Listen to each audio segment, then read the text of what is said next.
Por favor, vaya conmigo en su Biblia a Juan capítulo 19. Estamos en la segunda parte de la enseñanza que llamamos la Biblia y la cremación. Bueno, no era costumbre de los israelitas colocar a sus muertos en ataúdes y generalmente no se enterraban, como es más o menos generalizado en nuestros días. Los egipcios usaban sarcófagos, pero esa no era una costumbre que haya adoptado el pueblo de Israel. Ellos envolvían a sus muertos en lienzos y los depositaban en la tumba, acomodándolos de alguna manera. Justamente podemos ver esa costumbre en la forma que dispusieron el cuerpo de nuestro Señor, exceptuando por supuesto algunos detalles a causa de la premura que ellos tenían porque se acercaba la Pascua y porque el siguiente día era un sabbat especial y no podían tener contacto con un muerto. Muy bien, Juan 19 en el versículo 38. Después de esto, José de Arimatea, que era discípulo de Jesús, pero secretamente por miedo de los judíos, rogó a Pilato que le permitiese llevarse el cuerpo de Jesús, y Pilato se lo concedió. Entonces vino y se llevó el cuerpo de Jesús. También Nicodemo, el que antes había visitado a Jesús de noche, vino trayendo un compuesto de mirra y de áloes, como 100 libras. Tomaron pues el cuerpo de Jesús y lo envolvieron en lienzos con especias aromáticas, según es costumbre sepultar entre los judíos. Aquí lo tiene. Según es costumbre sepultar entre los judíos. Cuando uno lee sepultar, enseguida piensa en enterrar, que literalmente significa poner en tierra. Pero esa no era la costumbre entre los judíos. Versículo 41. Y en el mismo lugar, y en el lugar donde había sido crucificado, había un huerto, y en el huerto un sepulcro nuevo, en el cual aún no había sido puesto ninguno. Allí pues, por causa de la preparación de la Pascua de los judíos y porque aquel sepulcro estaba cerca, pusieron a Jesús. Tenían cierta premura para tratar el cadáver de nuestro querido Señor. Los israelitas lo que hacían era untaban con especias y con ungüentos en los pliegues de los lienzos. Con nuestro Señor no pudieron hacer todo lo acostumbrado porque era la víspera de la Pascua y no podían tomar un muerto y participar luego de la celebración. Por eso las mujeres fueron al sepulcro el domingo de mañana con especias para completar el procedimiento. 1 Samuel capítulo 31. Bien, quizás una de las cosas que haría pensar a algunos cristianos que la cremación estaría contraindicada, sería el hecho de que ha habido varias incineraciones de muertos que coincidentemente no era gente que había mostrado una buena conducta delante de Jehová. Así que vamos a ver algunos casos. 1 Samuel 31, en el versículo 12, dice: Todos los hombres valientes se levantaron y anduvieron toda aquella noche y quitaron el cuerpo de Saúl y los cuerpos de sus hijos del muro de Betzán. Y viniendo a Jabes, los quemaron allí. Y tomando sus huesos, los sepultaron debajo de un árbol en Jabes y ayunaron 7 días. Muy probablemente el quemarlos haya sido para que los restos no quedaran expuestos al escarnio del enemigo y no necesariamente porque Saúl haya sido un rey que al final de su reinado demostró haber sido desobediente con Jehová. El registro no indica si esto se debió a una razón o a otra, sino que simplemente declara que esta fue la manera en la que organizaron la tarea de tomar cuidado de los restos de Saúl y sus hijos, como tampoco hay indicio de que Jehová haya mandado a los de Jabes de Galaad hacer esto con los muertos. En cualquier caso, entre los tres hijos de Saúl muertos estaba nada menos que Jonatán. Jonatán era muy amigo de David y varias veces lo salvó a David de la locura de Saúl, de su padre. Entonces, si quemar los restos de una persona tenía que ver con la mala conducta, ciertamente Jonatán no debiera haber sido incinerado junto con los otros. Amós capítulo 2.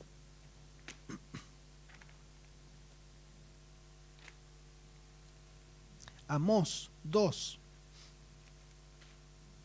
En el versículo 1 dice: así ha dicho Jehová, por 3 pecados de Moab y por el 4 no revocaré su castigo, porque quemó los huesos del rey de Edom hasta calcinarlos.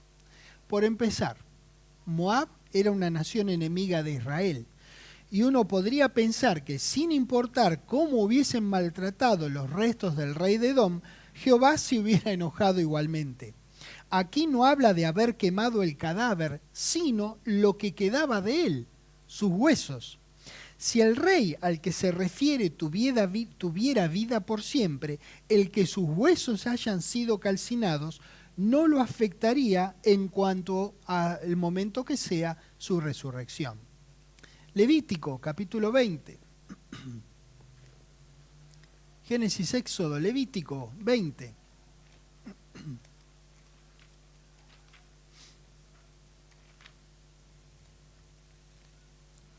En el versículo 14, el que tomare mujer y a la madre de ella comete vileza, quemarán con fuego a él y a ellas, para que no haya vileza entre vosotros.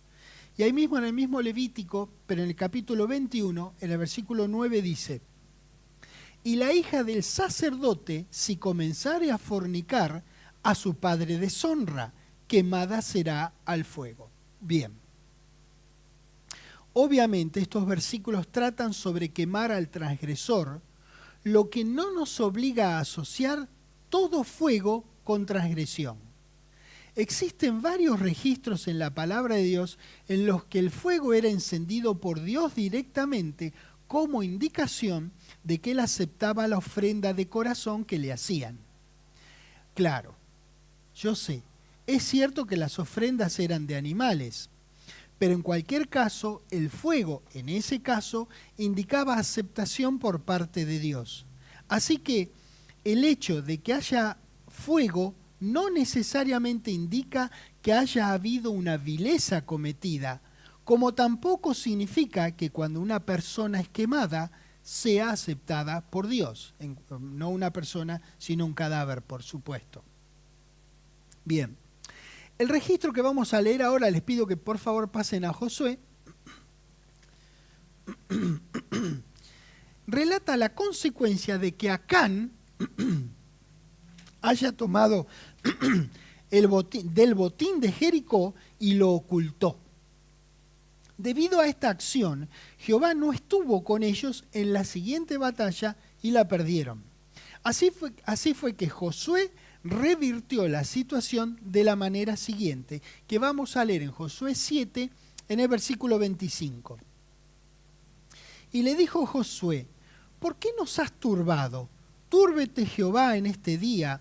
Y todos los israelitas los apedrearon y los quemaron después de apedrearlos. Bueno, yo entiendo, estas son medidas drásticas con el pueblo que había ingresado en la tierra a la que el mismo Moisés no había sido permitido que ingresara. No todas las veces que hubo que quitar el pecado de Israel se recurrió al fuego. Así que probablemente haya sido necesario que la gente que iba a refundar al pueblo de Israel lo hiciera sobre bases claras de obediencia a Dios, y la medida de castigo tendría que ser ejemplar a ojos del pueblo. De tal manera que no hay nada que nos haga pensar que cada vez que haya que tratar con los restos de gente que actuó mal, haya que quemarlos, y si actuó bien, haya que enterrarlos. La verdad, sobre todas las cosas, nosotros necesitamos tener en claro que al día de hoy, como sea que se trate a los muertos, a los cuerpos de los hijos de Dios una vez que se han dormido en Cristo, eso no va a impedir de ninguna manera que Dios los resucite a vida por siempre. Lo que le permite a Dios hacer dicha resurrección no es el trato que se le dé al cuerpo después de muerto, sino el Espíritu de Dios que Dios pone en la persona cuando confiesa y cree, según dice Romanos 10:9. Permítame ir a 1 Corintios capítulo 15, por favor. Un registro muy importante para lo que nosotros estamos estudiando, que debe quedar grabado en nuestro corazón en los momentos esos tan tristes que cada tanto tendremos que confrontar hasta tanto retorne nuestro Señor Jesucristo. 1 Corintios 15, versículo 50. Dice: pero esto digo, hermanos, que la carne y la sangre no pueden heredar el reino de Dios, ni la corrupción hereda la incorrupción. Nosotros ya en esta clase habíamos visto este tema, pero es importante que lo recalquemos para entender bien y ser persuadidos por la misma palabra de Dios, que si la carne, que representa el cuerpo, y la sangre, que aquí representa el alma, no pueden heredar el reino de Dios, entonces nada importa lo que le pueda pasar o lo que se haga con la carne y la sangre al momento de la muerte. Lo único que cuenta para aquella vida futura es el espíritu que Dios crea en la persona, mediante el cual Dios hará la transformación. ¿Lo ve? No es importante lo que pase una vez muerta la persona. Bueno, con el cuerpo el alma ya no lo tiene una vez que esté muerta. Eso nos alienta a hablarle a las personas acerca de Dios y de nuestro Señor Jesucristo, para que ellos puedan decidir creer y Dios los haga hijos suyos y puedan ser parte de esta futura bendición de tener vida por siempre en el reino de Dios aquí sobre la tierra. Jeremías capítulo 22. Jeremías 22. Nosotros al leer la Biblia podemos observar que han habido otras maneras de tratar a los muertos, pero en esos registros no necesariamente hay indicios de que se los trate de una u otra manera por orden de Jehová. Dicho esto, ahora sí vamos a ver uno que sí fue ordenado por Jehová, ¿ok? Jeremías 22 en el versículo 18. Dice: por tanto, así ha dicho Jehová acerca de Joacim, hijo de Josías, rey de Judá. No lo llorarán diciendo: ay, hermano mío, ay, hermana, ni lo lamentarán diciendo: ay, Señor, ay, su grandeza. En sepultura de asno será enterrado, arrastrándole y echándole fuera de las puertas de Jerusalén. Bueno, estas son palabras de Jehová en los labios de Jeremías, referidas no al malvado, sino al recontra malvadísimo rey de Judá llamado Joacim. Lo que esto significa es que iba a tener la misma sepultura que tendría un asno, es decir, ninguna. Se le abandonaría ahí insepulto, es decir, sin sepultar, se le iba a abandonar a la intemperie para presa de las fieras y las aves de rapiña, y no tendría quien lo llore. ¿Lo ve? La palabra enterrado en este caso correspondería a ser depositado sobre la tierra, echado sin más consideración como si fuera un animal. Ahí en mismo Jeremías, acerca de esta misma cuestión, Jeremías 36, mire qué interesante lo que dice el versículo 30. Dice Jeremías 36, 30. Por tanto, así ha dicho Jehová acerca de Joacim, rey de Judá. Preste atención, pensando en todo lo que acabamos de hablar. No tendrá quien se siente sobre el trono de David, y su cuerpo será echado al calor del día y al hielo de la noche. Sepultura de asno. Iba a ser dejado ahí, al aire libre, sin ninguna consideración más.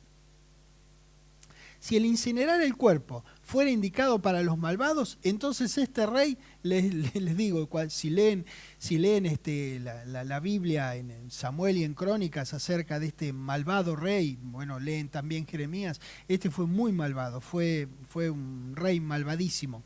Entonces, si incinerarlo fuera indicado para los malvados, este tendría que haber sido incinerado. Sin embargo, no dice que será quemado, sino arrojado a la intemperie como si fuera un animal. Jeremías 7, seguimos en Jeremías un ratito más nomás. Jeremías 7, por favor. Versículo 30. Dice, porque los hijos de Judá han hecho lo malo ante mis ojos, dice Jehová. Pusieron sus abominaciones en la casa sobre la cual fue invocado mi nombre, amancillándola, y han edificado lugares altos de Tofet, que está en el valle del hijo de Hinnom, para quemar al fuego a sus hijos, mire qué locura, y a sus hijas, cosa que yo no les mandé, ni subió en mi corazón, ni se le cruzó por la cabeza. A nuestros ojos occidentales y contemporáneos, esto es una aberración más allá de lo que podamos concebir. Jehová es muy claro, no les mandó y ni siquiera se le ocurrió, dice, no se le cruzó por la cabeza mandarles a hacer semejante perversión. Versículo 32. Por tanto, he aquí vendrán días, ha dicho Jehová, en que no se diga más Tofet ni valle del hijo de Hinnom, sino valle de la matanza, y serán enterrados en Tofet por no haber lugar. Bueno, aquí habla de enterrar a gente que comete este terrible pecado. Ya sea que el vocablo enterrar se refiera literalmente a enterrar o simplemente a depositar un cuerpo sobre la tierra, vemos que los pecadores no siempre son quemados. Depositar los cadáveres en tierra a la intemperie constituye aquí una muestra de verdadero desprecio. ¿Lo ve? Versículo 33. Y serán los cuerpos muertos de este pueblo para comida de las aves del cielo y de las bestias de la tierra, y no habrá quien las espante. Hay tan diversas maneras en que las culturas del Antiguo y Nuevo Testamentos lidiaron con los muertos, que si Dios hubiese tenido una manera particular en la que quisiera que dispusiéramos de los cuerpos de los santos, lo habría dicho para que nadie en ninguna cultura tuviera alguna confusión o duda. Este es un tema muy serio, es un tema muy importante. Así que no parece ser importante para Dios lo que hagamos con nuestros muertos. Pero una cosa es muy segura, Él coloca un énfasis singular, importante y repetido en toda su palabra en cuanto a que Él le importa lo que hagamos mientras nosotros estemos vivos. Eclesiastés, por favor. Eclesiastés, capítulo 9.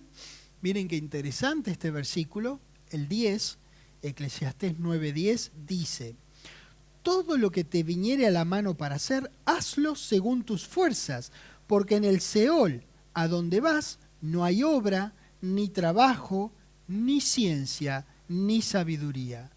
Si nuestro Señor tarda en regresar y nos dormimos en Cristo, nuestros cuerpos serán indefectiblemente transformados en polvo, sin importar cómo se los trate al morir. Génesis capítulo 3. ¿Por qué digo esto de que serán transformados en polvo? ¿A la larga, todos, o a la corta? Génesis 3, en el versículo 19 dice: con el sudor de tu rostro comerás el pan hasta que vuelvas a la tierra, porque de ella fuiste tomado, pues polvo eres y al polvo volverás. Así que un cuerpo puede ser enterrado y ser polvo en el transcurso del tiempo, tardando más o tardando menos, dependiendo de factores internos y externos al cadáver. Puede ser quemado y transformarse en polvo de manera acelerada. La persona puede ahogarse y descomponerse en el mar hasta desintegrarse totalmente en polvo, o ser comido por un animal marino y descomponerse como subproducto del alimento del animal.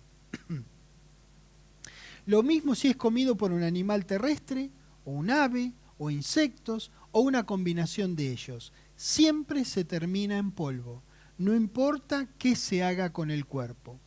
Desde la perspectiva de Dios, no es de su interés lo que pase después de muerto, sino lo que pasa antes de que ocurra ese hecho. Recuerde, habíamos leído en Mateo 12:27 que Dios es Dios de vivos.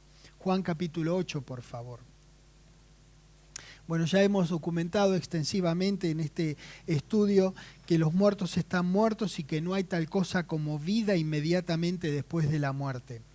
El muerto no tiene ninguna posibilidad de enmendar o empeorar su conducta delante de Dios, porque los muertos nada pueden hacer y no se enteran de lo que sus seres queridos hagan con sus restos. Al regreso de nuestro Señor podrán contarles los detalles que deseen conocer y juntos celebrar que independientemente de lo que le haya pasado a su cuerpo, estarán disfrutando de la vida por siempre que Dios hace disponible a los suyos, con total independencia de la forma en la que murieron y en la forma en la que sus restos hayan sido tratados por sus deudos, por sus familiares queridos. Juan 8, versículo 31, maravilloso registro de la palabra de Dios, dice entonces Jesús a los judíos que habían creído en él: si vosotros permaneciereis en mi palabra, seréis verdaderamente mis discípulos. Y mire lo que dice el 32, y conoceréis la verdad, y la verdad os hará libres. Si la verdad nos hace libres, no conocerla, nos hace esclavos de alguna manera y en alguna proporción, a sabiendas o no. La enseñanza errónea que dice que cuando una persona muere, lo único que muere es su cuerpo, mientras su alma o espíritu, la enseñanza errónea esta, que su alma o su espíritu vive en alguna dimensión, abre las puertas a todo tipo de error y de ideas que confunden a los deudos de quienes partieron. Por eso es importante conocer la verdad directamente de la palabra de Dios. Algunos piensan que los muertos están en algún lugar arriba, mirándolos y sabiendo cómo cuidan de su cuerpo. Debido a eso, algunos gastan un dineral para hacer un costoso funeral, cuando en realidad, aún considerando que debemos ser respetuosos con la memoria de nuestro ser querido, no es necesario excederse en gastos y enterrarse uno mismo, pero en deudas, para honrar la vida y conducta del pariente que partió antes que nosotros. Recuerde, Abraham fue muy respetuoso, cuidadoso y amoroso con la forma en que él dispuso del cuerpo de Sara. La muerte nunca estuvo en los planes de Dios para los suyos. Así que indeseable y enemiga como es, preste atención, tan indeseable y tan enemiga como es, también es pasajera. El plan de Dios siempre fue la vida. En el capítulo de Juan, en el capítulo 3 de Juan, por favor vayamos ahí, en el capítulo 3 de Juan, refiriéndose al Señor Jesucristo, Juan 3 en el versículo 15 dice, preste atención, esto es singular porque va a ver que lo que estamos por leer ahora lo repite en el siguiente versículo. Juan 3:15, para que todo aquel que en él cree no se pierda, mas tenga vida eterna. Recuerde esta frase, 16, porque de tal manera amó Dios al mundo que ha dado a su Hijo unigénito, para que todo aquel que en él cree no se pierda, mas tenga vida eterna. 2 veces un versículo abajo del otro. ¿Qué es esto de la vida eterna? ¿Cómo puede llamarse de otra manera? 17. Porque no envió Dios a su Hijo al mundo para condenar al mundo, sino para que el mundo sea salvo por él. Mire si hará énfasis Dios en el hecho de creer en su Hijo como salvoconducto a la vida eterna. En 2 versículos seguidos dice que creyendo en el Señor Jesús, uno no se perderá de vivir por siempre, y en el tercero da otro nombre para esa maravilla garantizada: tener vida por siempre, ser salvo. Ese es el interés de Dios para con la humanidad. Dios quiere que la gente sea salva creyendo, y eso es algo que solamente una persona viva puede hacer. Aquellos que duermen en Cristo, es decir, aquellos que han creído en el Señor Jesucristo y que han muerto, serán resucitados sin que tenga algún efecto el tiempo que haya transcurrido entre el tiempo que murieron y el momento en el que sean resucitados, ni la manera en la que hubiese sido tratado su cuerpo al momento de morir, ni el estado en el que éste se encuentre. Ninguna de esas cosas va a ser un inconveniente para Dios. En total coincidencia con el versículo anterior es necesario que vayamos a Romanos 10 o recordemos lo que dice Romanos 10 en su versículo 9, 25 palabras, nada más, que cambiaron la vida de todo aquel que hizo y creyó, que hizo este versículo, que si confesares con tu boca que Jesús es el Señor y creyeres en tu corazón que Dios le levantó de los muertos, serás salvo. Quiere decir que tendrás vida por siempre. El deseo de Dios enfáticamente, repetidamente en su palabra, es que las personas, Él quiere que las personas tengamos vida por siempre, creyendo, por supuesto, en el Señor Jesús. Esa es la manera de ser salvo, que es lo mismo que decir que la persona tiene vida por siempre asegurada a partir del regreso de aquel a quien ha confesado que es su Señor. Fíjese si será interesante e importante este tema. Por eso, para el Hijo de Dios, aun siendo la muerte tan triste como es, la misma es pasajera.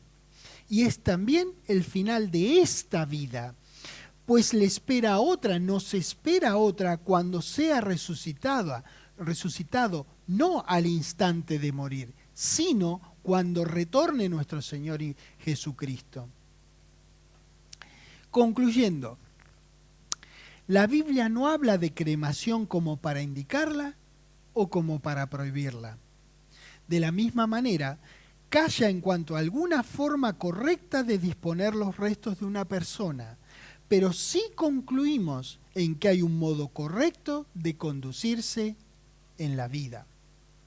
Es el modo indicado por Dios, que básicamente es ser salvo mediante el conocimiento de su palabra y una vez hecho salvo, continuar abrevando, nutriéndonos de la verdad. 1 Timoteo capítulo 2. Hermoso versículo de la Escritura. 1 Timoteo capítulo 2, en el versículo 4 dice: el cual se refiere a Dios. Dios quiere que todos los hombres sean salvos. ¿Ve qué es lo que quiere Dios? Que todos sean salvos, que todos tengamos vida por siempre. Y además no quiere tan solo eso, sino que vengan al conocimiento de la verdad. Este versículo muestra así, lisa y llanamente, la conducta que Dios espera de los vivos. La primera de las dos conductas que espera Dios de la humanidad es que deseen ser salvos como Él desea que sean salvos. La segunda conducta que espera de las personas, una vez que uno es salvo, es ir al conocimiento de la verdad. Estas son dos cosas que solamente pueden hacer los vivos y que Dios desea que los vivos hagan. 1 Tesalonicenses capítulo 4. Cuando es creído, el mensaje claro y consolador de la Biblia impide que uno sea consumido al extremo con aflicción o pesar por la partida del ser amado, como si su partida literalmente fuera un último adiós. No lo es para el santo de Dios. Sí habrá, lógicamente, un lógico dolor, pero no será aquel dolor que provendría de la ignorancia, ni de la confusión de no saber qué, sin importar cómo la persona haya muerto y sin importar qué se hizo con sus restos. Si es un santo de Dios, será transformado en un cuerpo perfecto para nunca más morir. Entonces, habrá un lógico dolor, una lógica y humana tristeza, pero no es una que derrumba a la persona, porque hay un entendimiento, un conocimiento, un convencimiento que viene directamente de la simple palabra de Dios, de que no es un último adiós, es un hasta luego, porque resucitará cuando venga Cristo por nosotros. Quiero cerrar con este versículo tan maravilloso, Primera Tesalonicenses capítulo 4, una hermosura de versículo. Qué amoroso nuestro Padre Celestial que nos provee a nosotros con una palabra tan simple, tan aliviadora, tan confortadora para nosotros cuando la leemos simplemente y vamos entendiendo simplezas y maravillas y profundidades de su palabra. Primera Tesalonicenses capítulo 4. En el versículo 16, esta maravillosa palabra de Dios dice: porque el Señor mismo, con voz de mando, con voz de arcángel y con trompeta de Dios, descenderá del cielo, y los muertos en Cristo resucitarán primero. Luego nosotros, los que vivimos, los que hayamos quedado, seremos arrebatados juntamente con ellos en las nubes para recibir al Señor en el aire, y así estaremos siempre con el Señor. Y mire lo que dice el versículo 18, que es lo que estamos haciendo en esta clase, que es lo que hemos hecho en esta enseñanza y que es lo que tenemos que hacer todos los días de nuestra vida. Versículo 18. Por tanto, alentaos los unos a los otros con estas palabras.